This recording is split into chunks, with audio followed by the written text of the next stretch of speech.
Hello my dear student, एक बार फिर से आप सभी का स्वागत है मेरे प्यारे से यूट्यूब चैनल स्टडी सीडी पर। This is your English educator Praveen Pratap. जैसा कि हम सभी जानते हैं कि आर्ट वाले का एग्जाम हो चुका है और साइंस और कॉमर्स वाले स्टूडेंट का एग्जाम कल है फर्स्ट सिटिंग में। तो उसी को पॉइंट ऑफ व्यू नजर में रखते हुए हमने आज जो हमारे नजर में जो एक्सपेक्टेड क्वेश्चन है, जो रिपीटेड क्वेश्चन है और आर्ट में पूछ चुके हैं, उस चीज को साइड करके कुछ एक्सपेक्टेड सब्जेक्टिव क्वेश्चन और साथ में आपको ग्रामर में कैसे डील करना है, क्वेश्चन कहां बच्चे गलती करते हैं उस चीज को, और कहां कहां सिंपल सिंपल क्वेश्चन आता है। ऐसा नहीं कि कुछ टिपिकल क्वेश्चन आ रहा है जिसमें आपको परेशानी होगी। सरल क्वेश्चन, इजी क्वेश्चन बच्चा और गलती करता है, उसको कैसे अवॉइड करना, उस पर हम नजरअंदाज कैसे कर देते, उस पर हम बात करेंगे। तो जैसा आपको देख रहे हैं कि इंग्लिश आज लास्ट क्लास है, मतलब आप लोगों का आज के बाद क्लास नहीं लेना, आराम से वीडियो देखने के बाद चैन से सो जाना और कल आराम से रिलैक्स मूड में जाके एग्जाम देना है। आपका आखिरी क्लास होगा। चलिए हम सीधा क्लास पे चलते हैं। पहला नंबर क्वेश्चन है आपका कि right a short note on old English. अगर आप सब में से कोई भी इस स्टोरी ऑफ इंग्लिश पढ़े होंगे अच्छे से, इस बहुत ज्यादा रिपीटेड क्वेश्चन है, बार बार पूछी जाती है कि शॉर्ट नोट लिखना है ओल्ड इंग्लिश पे। देखिए सबसे पहले उसके पीरियड के बारे में लिख देना है। तो ओल्ड इंग्लिश का पीरियड है 449 एडी से 1066 तक। इसे हम ओल्ड इंग्लिश को पीरियड कहते हैं। The period called the period of old English. उसके बाद लिख देना उसके डायलेक्ट्स। तो इसके 4 डायलेक्ट्स थे, कैंटिस, नॉर्थबेरियन, अमेरिकन और वेस्ट सेक्शन। 4 डायलेक्ट्स। पहले क्या लिख देना, पीरियड 449 एडी से 1066 एडी। उसके बाद इसके क्या बोलते हैं, इसको डायलेक्ट्स लिखने हैं। इनके 4 डायलेक्ट्स थे, कैंटिस, नॉर्थबेरियन, अमेरिकन और वेस्ट सेक्शन। उसके बाद it was not easy to understand, ये समझने में आसान नहीं था क्योंकि उस टाइम यूनिक अल्फाबेट यूज होता था।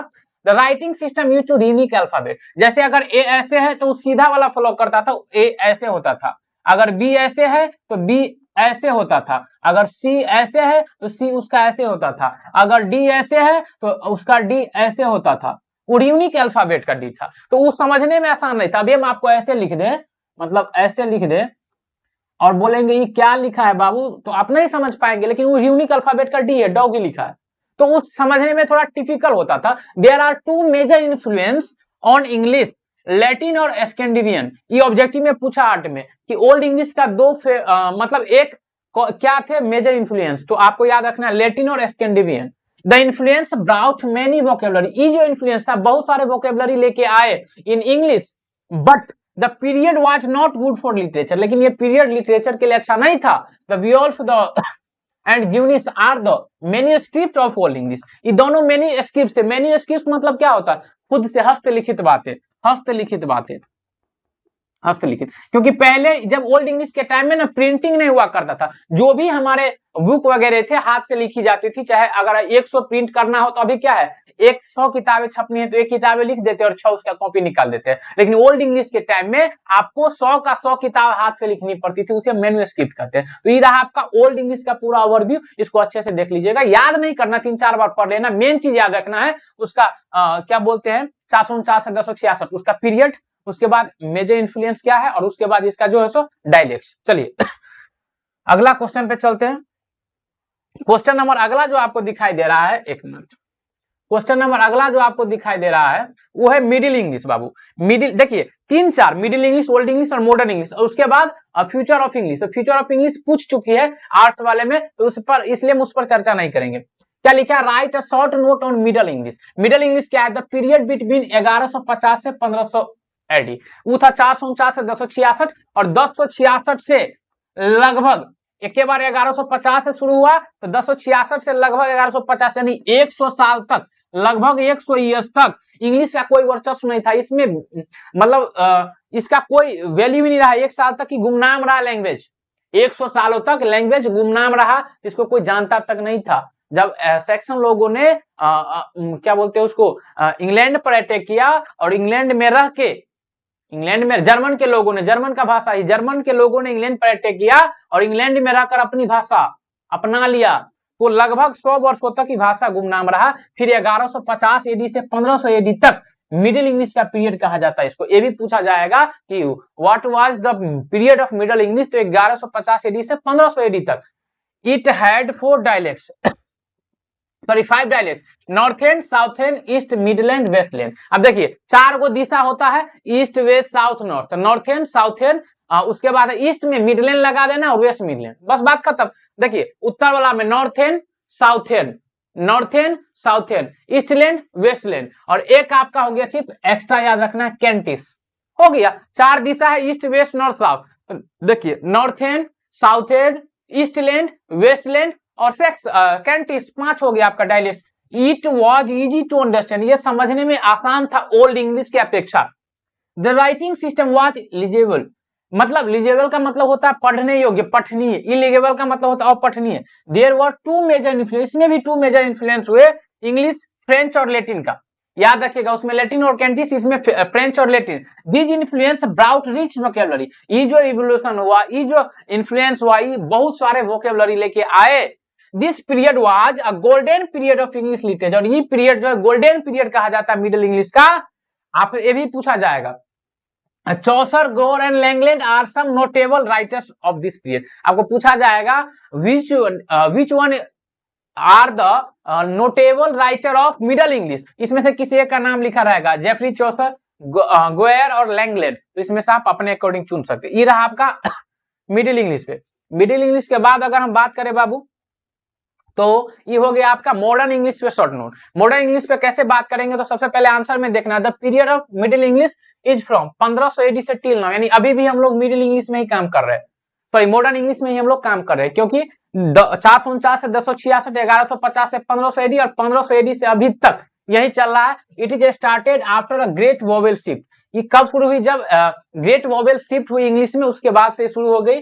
उसके बाद लिखा इट हैड नो डायलेक्ट्स, आपको ये भी पूछा जाएगा how many dialects of modern English, 1 2 3 0, तो आपको लिखना जीरो डायलेक्ट्स है। It a single uniform language, ये सिंगल यूनिफॉर्म लैंग्वेज था। कहने का मतलब मॉडर्न इंग्लिश में आने के बाद इंग्लिश के एक बहुत बड़ा विस्तार हो गया और पूरे विश्व में सिंगल यूनिफॉर्म लैंग्वेज हो गई, कि आपको कहीं भी पूरे विश्व में जाना है तो इंग्लिश सिंगल यूनिफॉर्म होगी, आपको सबको एक ही भाषा। जैसे मान के चलिए हम लोग जानते हैं बिस्किट, बिस्किट होता है सस्ता वाला बिस्किट, और कुकीज की बात करेंगे तो महंगा वाला कुकीज, महंगा वाले बिस्कुट को हम कुकीज बोलते हैं। तो ऐसे में प्रॉब्लम होता था कि यहाँ पर कुछ बोला जाता है, वहां पर कुछ बोला जाता है, तो इंग्लिश को एक सिंगल लैंग्वेज करना था, सिंगल यूनिफॉर्म लैंग्वेज करना था, तो इसके लिए ग्रेट वोवेल शिफ्ट के बाद ही हो गई। The introduce of printing technology, इसी में मॉडर्न इंग्लिश में प्रिंटिंग टेक्नोलॉजी हुई, जो proved a milestone in the progress of modern English, और इसको माइलस्टोन, बहुत ही बड़ी उपलब्धि मानी गई मॉडर्न इंग्लिश के विस्तार में। It is also known as a new English, इसे भी एक न्यू इंग्लिश के नाम से जाना गया। It is spoken by 1 billion of people across the global today,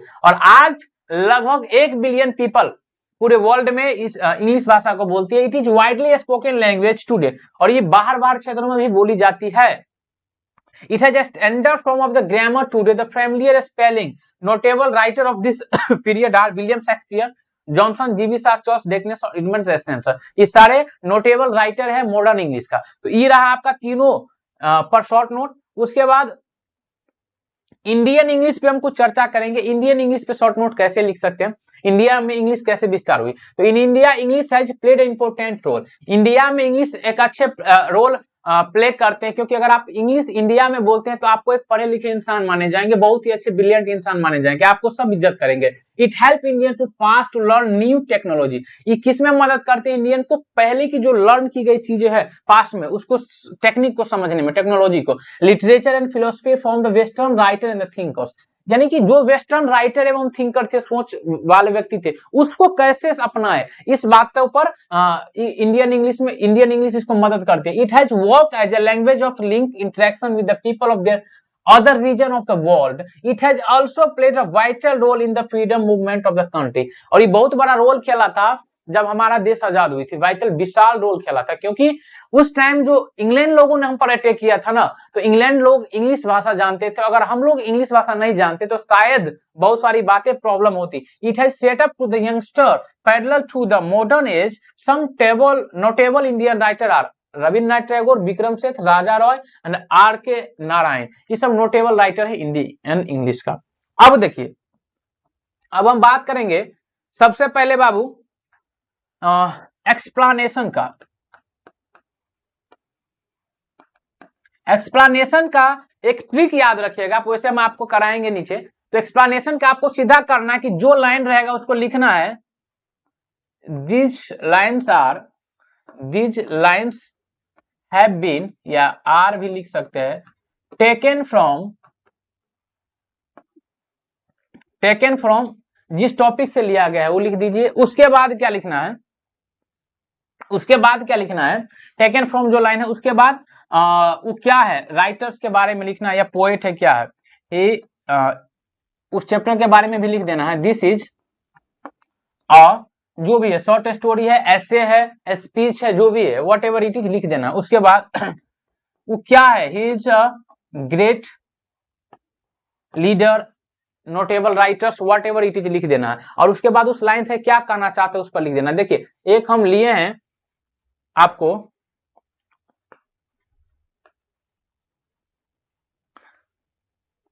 चलिए एक क्वेश्चन हम लिए हैं उसको समझाएंगे। लिखा है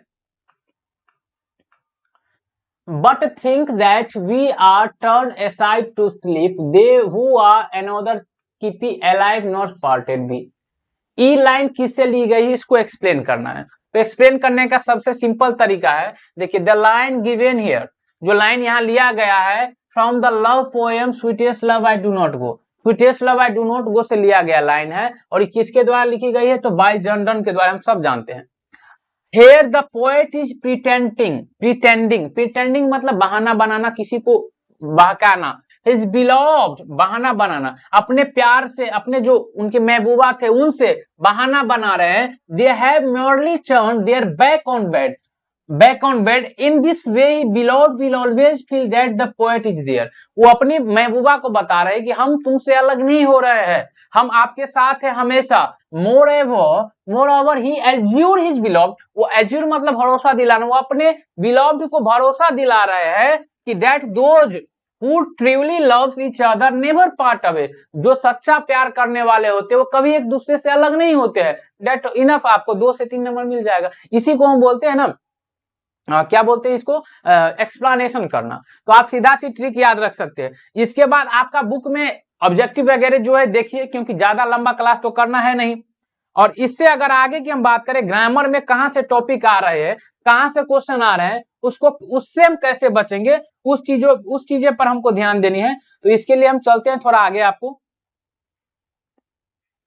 एक मिनट, सीधा हम उस बातें पर चलते हैं। तो उस बात पर थोड़ा सा हम बात करने के लिए चलेंगे। तो सबसे पहले बाबू आपको देख लेना है ग्रामर में कहां से क्वेश्चन आ रही है, उस चीजों को हमको अटैक करके रखना है। उस चीज को देखिए, सबसे पहली बात अभी बहुत पूछी जा रही है एडजेक्टिव से क्वेश्चन। और एडजेक्टिव से क्वेश्चन ऐसा नहीं कि हार्ड पूछा जा रहा है, एडजेक्टिव से पूछा जा रहा है सिर्फ पोजीशन ऑफ एडजेक्टिव से। पोजीशन ऑफ एडजेक्टिव की कुछ सेंटेंस लिख देता है, उसमें एडजेक्टिव कौन है। तो सबसे पहली बात एडजेक्टिव में पूछा जा रहा है, और ये बात आपको कोई नहीं बताएगा। Position of adjective, position of adjective से क्वेश्चन पूछा जा रहा है। और पोजीशन ऑफ एडजेक्टिव हम आपको बता दे, 2 टाइप के होते हैं बाबू, 2 टाइप के होते हैं। पहला होता है एट्रीब्यूटिव एडजेक्टिव, एट्रीब्यूटिव एडजेक्टिव, और दूसरा होता है बाबू प्रीडिकेटिव, प्रीडिकेटिव एडजेक्टिव। पहला होता है एट्रीब्यूटिव एडजेक्टिव और दूसरा होता है प्रीडिकेटिव एडजेक्टिव। अगर हम इसको थोड़ा और अच्छे से समझे, तो एट्रीब्यूटिव एडजेक्टिव जो है बाबू, वो लिखी जाती है आपको नाउन से पहले, नाउन से पहले लिखी जाने वाली एडजेक्टिव को हम बोलते हैं एट्रीब्यूटिव एडजेक्टिव। और आर्ट में भी क्वेश्चन आया है, और आपके मॉडल सेट ऑफिशियल जो 2023 के थे उसमें भी क्वेश्चन आया है। और प्रीडिकेटिव एडजेक्टिव जो होते हैं बाबू, वो वर्ब के बाद लिखी जाती है, वर्ब के बाद लिखी जाती है एडजेक्टिव, वर्ब के बाद। वर्ब समझ जाइए, या नहीं तो लिंकिंग वर्ब के बाद लिखी जाती है।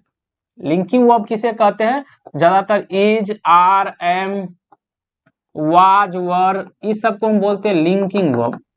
चलिए, तो ये बातें समझ आइए। जैसे हम देखिए आर्ट में पूछी गई क्वेश्चन के बारे में हम जिक्र करते हैं। तो देखिए आर्ट में पूछा गया क्वेश्चन था आपका,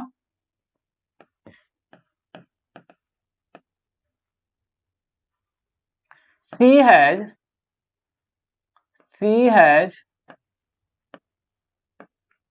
ग्रे हेयर। और इसमें आपको दिया गया था, इसमें आपको दिया गया था ऑब्जेक्टिव में, ऑप्शन में एडजेक्टिव चुनने के लिए हेयर, बी नंबर दिया गया था ग्रे, सी नंबर दिया गया था हैज, और डी नंबर दिया गया था NOT। ई यहां से देखिए ज्यादा टिपिकल क्वेश्चन नहीं आता, पहले ही बोल दिया। आप किसी भी एग्जाम की बात करें, चाहे वो साइंस के किसी भी पेपर का हो, तो ज्यादा टफ क्वेश्चन नहीं आता, क्वेश्चन एकदम इजी आता है। और बुक में क्या है, बुक में अगर आपको याद है तो बना, नहीं याद है तो नहीं बनेगा। ग्रामर में आप गलती कर सकते हैं। अब देखिए सीधा सी बात है, हम आपको अभी बता के आए हैं, एक मिनट अभी बता के आए हैं कि बाबू पोजीशन ऑफ एडजेक्टिव, पोजीशन कहने का मतलब एडजेक्टिव कहां लाइक करता है। एक होता है प्रीडिकेटिव, एक होता है एट्रीब्यूटिव। एट्रीब्यूटिव ऐसा एडजेक्टिव जो नाउन से पहले लिखी जाती हो, और प्रीडिकेटिव ऐसा एडजेक्टिव जो वर्ब के बाद लिखी जाती हो। बस सिंपल सी बात है। आप यहां देखेंगे तो यहां देखेंगे हेयर लिखा है नाउन, और नाउन से पहले लिखा जाने वाला वर्ड क्या होगा, एडजेक्टिव होगा। तो यहां से हम पिकअप कर लेंगे अपना adjective B number grade.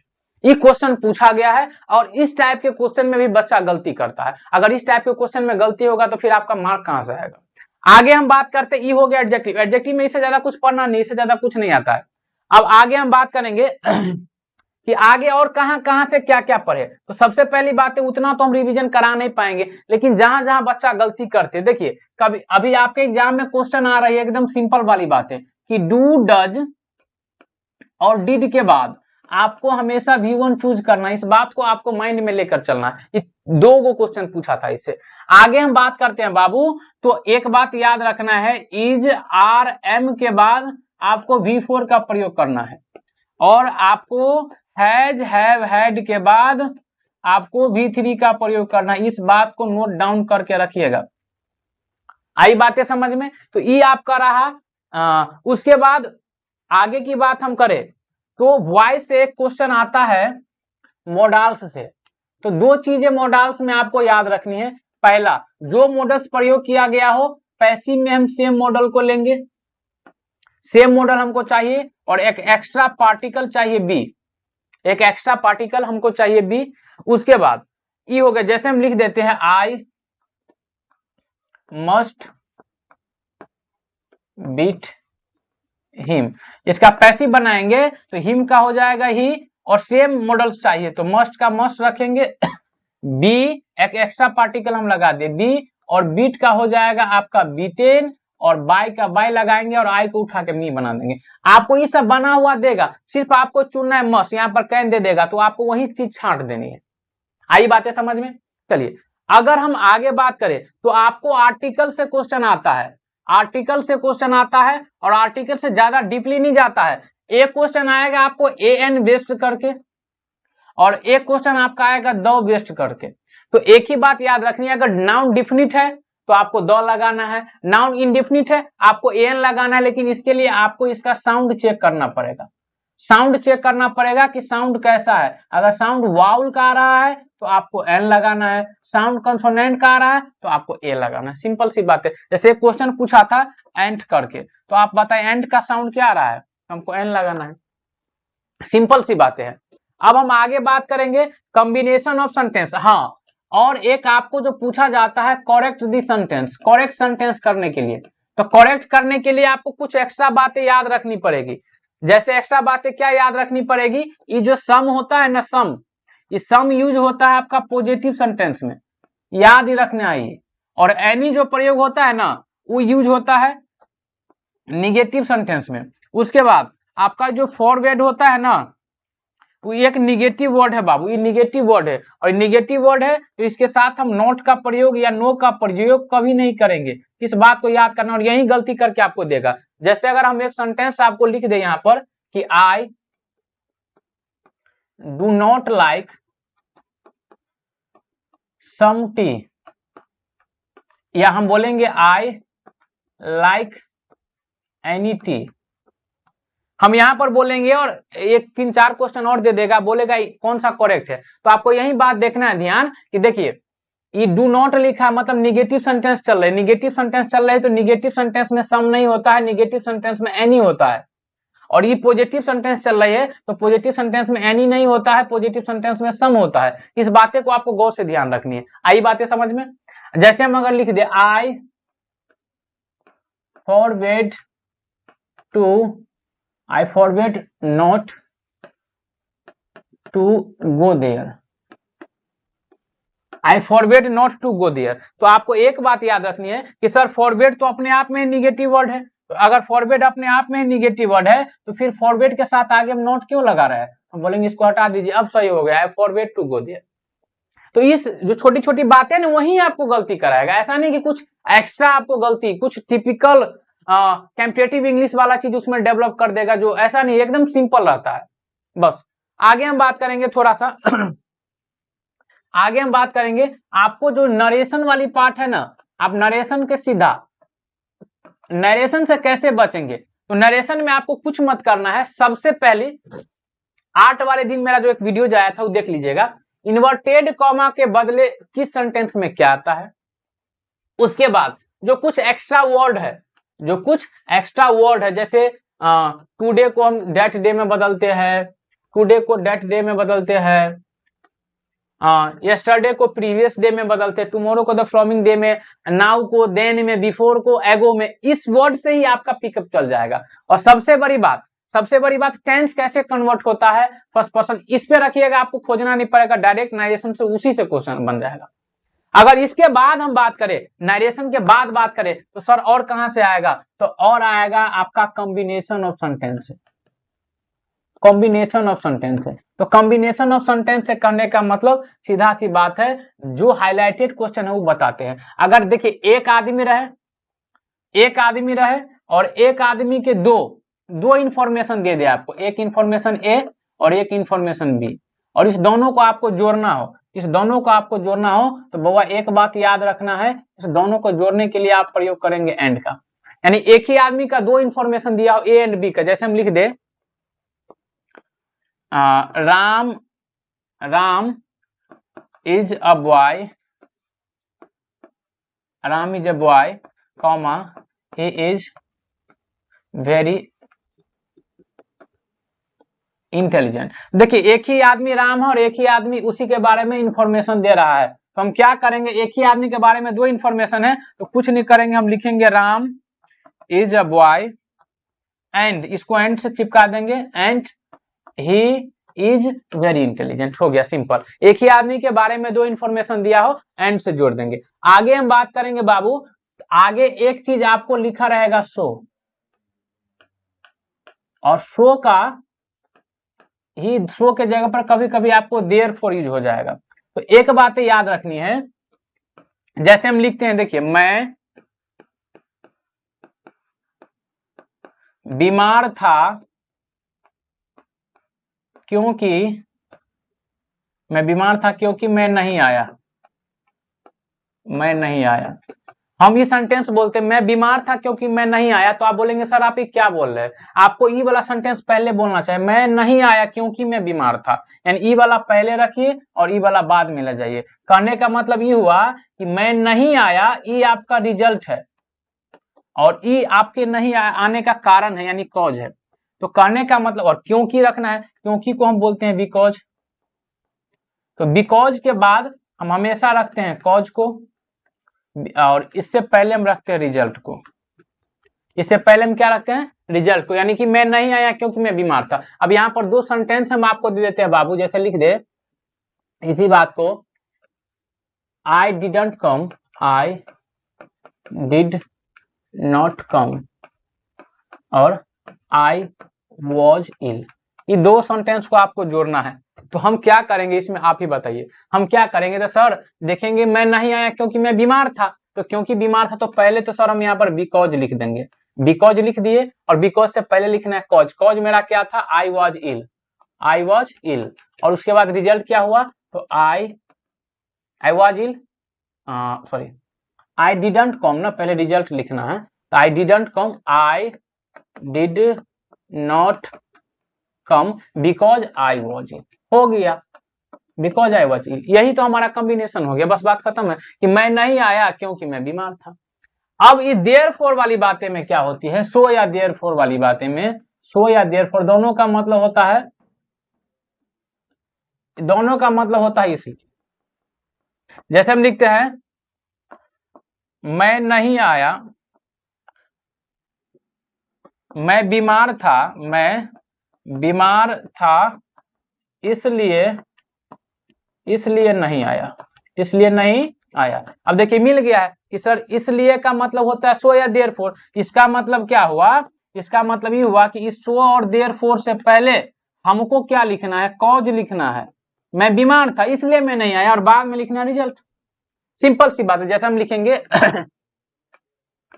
I was ill, I did not come, ये दो सेंटेंस हम लिखे हैं, I was ill, I did not come. तो इसमें आपको पहले ये चेक करना है बाबू कि इसमें से आपका रीजन कौन है और कॉज कौन है। सबसे पहले रीजन और रिजल्ट कौन है। तो आई वॉज बीमार, मैं बीमार था, तो ये मेरा हो गया रिजल्ट, और ये मेरा हो गया रिजल्ट, सॉरी रीजन को आर लिखा जाता है, इसको कॉज लिख दीजिए। आई वॉज इल, ये कॉज है, मैं नहीं आया मेरा रिजल्ट है। तो पहले क्या होगा कि मैं ऑप्शन दे के काम कर रहा, मैं आई डिडंट कम, पहले कॉज लिखना है, तो क्या लिखेंगे आई वॉज इल, और आई वॉज इल, और उसके बाद हमको लगाना है सो या देयरफॉर ऑप्शन के according I was ill, I didn't come, I didn't या आई डिड नॉट कम, मैं बीमार था इसलिए मैं नहीं आया, सिंपल सी बातें हैं। तो यह हो गया आपका कॉम्बिनेशन का। कॉम्बिनेशन का एक और पार्ट है बाबू बट उल्टा रिफ्लेक्टिव करेगा, यानी एक बात कोई आदमी बोल रहा है, एक बात कोई आदमी बोल रहा है तो इसको रिफ्लेक्ट करेगा। रिफ्लेक्ट करेगा मतलब उल्टा बोलेगा, इसके बात को काटेगा। तो इसके लिए हम करेंगे बट का प्रयोग। जैसे हम बोलेंगे Ram is my friend, Ram is my friend, Ram is my friend, I did not invite him।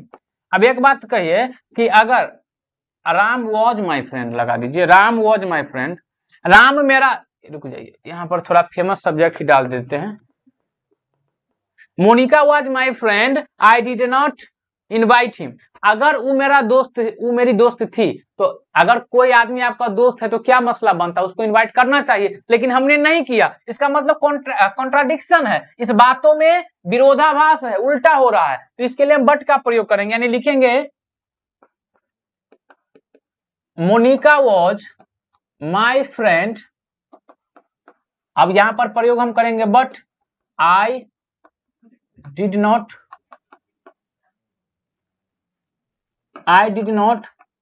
Invite, यहां पर हर कर दीजिए, इनवाइट हर, हो गया। कुछ नहीं कर, इतना अगर आप रिवीजन कर लेते हैं। और इसके अलावा बाबू प्रेपोजिशन, टेंस की कीवर्ड, वॉइस के सारे टाइप के क्वेश्चंस अगर हमारे यूट्यूब पे पढ़िए, देख लीजिए। और उसके बाद जो एक्स्ट्रा बुक का ऑब्जेक्टिव सब्जेक्ट है, ऑब्जेक्टिव में अगर जिसका बुक ज्यादा प्रेफर है, बुक में ज्यादा ऑब्जेक्टिव याद है, ग्रामर उसका वीक है, तो आप बुक पे ज्यादा फोकस करिए हमारे अनुसार, क्योंकि अब वो टाइम नहीं है कि आप ग्रामर को पिकअप कर सकते हैं। अगर आपका ग्रामर बेस्ड है, बुक में प्रॉब्लम है, तो आप ग्रामर वाले पोर्शन को कैचअप करिए। आपका 60 क्वेश्चन ग्रामर से आएगा, वो के भी इंक्लूड रहेगा। अगर आपका 40 भी बनेगा ना, तो 10 आप बुक में से बना लीजिएगा, इतना बुक तो आता होगा। और उसके बाद सब्जेक्टिव में आपका फ्री का नंबर है। जैसे आप लास्ट और बीच का याद रखिएगा, जैसे एप्लीकेशन लिखना है तो 2 के तुरंत बाद हमको लिखना है द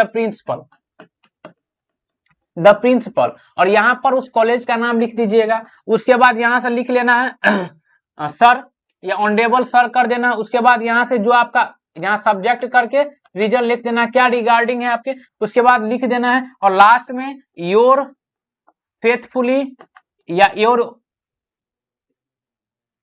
फेथफुली या योर ओबीडियंटली या और भी लविंगली कर सकते हैं। और यहाँ पर अपना साइन करना है, नाम नहीं लिखना है, सब में एक लाइन का गैप रखना है, और सारी चीजें बाएं साइड में लिखनी है। ये आपका फॉर्मेट रहा। तो अगर थोड़ा सा आप मेहनत करते तो हमको लगता है 80-90 नंबर आराम से लाया जा सकता है। अगर आप ज्यादा नहीं पढ़ना है, 11 बजे तक पढ़ना, उसके बाद चिल मारना, सो जाना, सुबह एक नजर देख लेना, उसके बाद बात खत्म। Thank you. आप सब अच्छे से एग्जाम दे दीजिए, मेरा आशीर्वाद आपके साथ है। आप सब अच्छे कर सकते हैं, मेंटली मजबूत रहना है और अच्छे से एग्जाम देकर आना है। और अगर आपके एग्जाम में मेरे वजह से कुछ अच्छा जाए, कुछ अच्छा घटे, तो आप अपना फीडबैक हमको दीजिएगा, क्योंकि एक टीचर का जो जुनून रहता है ना, बच्चा अगर रिप्लाई कर देता है सर आपके वजह से बहुत अच्छा बना, तो एक अलग एनर्जेटिक आता है। तो इसके लिए हम आपके लिए सदा आभारी है, सदा आपके साथ है। एग्जाम से पहले भी थे, एग्जाम के दिन भी है, एग्जाम के रात भी है, एग्जाम के बाद भी रहेंगे। आपका प्यारा सा गुरु प्रवीण प्रताप का पूरे स्टडी सिटी की टीम की तरफ से आप सभी को बेस्ट ऑफ लक कल के एग्जाम के लिए। Thank you so much.